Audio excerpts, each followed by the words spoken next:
Hari ini saya ingin bicara apa adanya. Rusia pernah dikepung hutang, tapi Rosneft dan Gazprom berhasil melunasinya hanya dalam 5 tahun saja. Kenapa? Karena mereka punya keberanian, punya strategi, dan juga punya kemauan. Sekarang mari kita lihat Indonesia, negara tercinta kita ini.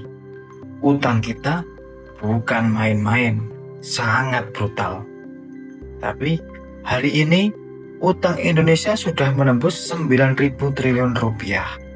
Naik 3 kali lipat hanya dalam 10 tahun terakhir saja. Kalau bunganya saja hampir 750 triliun setahun, maka bayar bunganya saja kita sudah megap-megap, apalagi pokoknya. Kalau ada yang bilang kita bisa lunas 5 tahun saja, saya katakan itu tidak realistis. Tapi kalau dalam 10 tahun gimana? Kemungkinan bisa.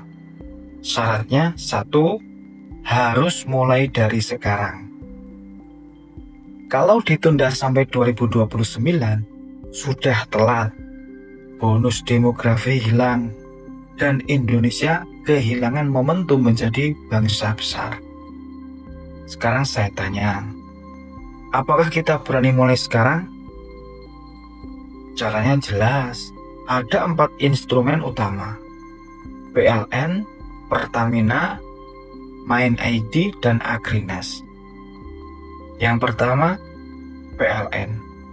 PLN harus dibersihkan. Hari ini PLN hidup dengan subsidi, utang lebih dari 500 triliun, dan masih harus bayar listrik yang tidak dipakai. Gimana? Gila kan? Kontrak IPP yang merugikan harus renegosiasi, bahkan kalau perlu diumbar ke media dunia. Yang kedua, Pertamina. Kita lihat, dengan aset 4 kali lebih besar dari Petronas, tapi untungnya itu hanya 1/4. Kenapa? Karena terlalu banyak ego, terlalu banyak ruang korupsi di Pertamina itu. Kalau berani tirulah Petronas. Apa yang Petronas lakukan, lakukan sebagaimana Petronas. Kalau bisa meniru Petronas, dalam 5 tahun saja keuntungan Pertamina bisa melonjak dari 50 triliun menjadi 500 triliun per tahun. Kenapa?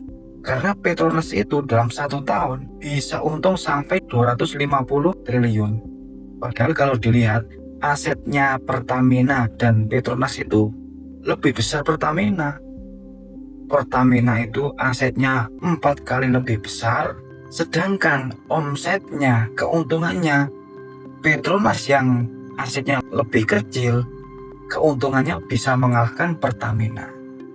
Nah, ini ada apa? Yang ketiga, Main ID. Main ID harus merapikan tambang-tambang. Maksudnya bagaimana? Merapikan tambang-tambang liar.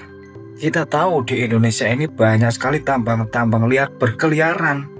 Mereka seakan-akan bebas melakukan penambangan di suatu tempat. Lah, ini tanggung jawabnya Main ID untuk merapikan tambang-tambang liar itu. Karena setiap tahun negara dirugikan 1.000 triliun karena tambang liar ini. Lah, kalau ini dibereskan, kita punya tambang pemasukan yang sangat luar biasa. Yang keempat, Agrinas. Agrinas ini harus bisa menjadikan Indonesia sebagai raja pangan dan perkebunan dunia. Kenapa? Karena Indonesia ini mempunyai tanah yang sangat subur. Ditanami apa saja pasti tumbuh. Makanya bagaimana caranya Agrinas ini bisa mengelola tanah Indonesia ini, menjadikan Indonesia ini menjadi raja pangan dan perkebunan dunia. Sekarang ini Indonesia sudah menjadi raja sawit yang pertama di dunia. Yang kedua, Malaysia. Akan tetapi lahannya di Indonesia ini 60% dikuasai hanya oleh 100 keluarga. Gila nggak tuh? Makanya negara harus berani mengendalikan yang 100 keluarga ini.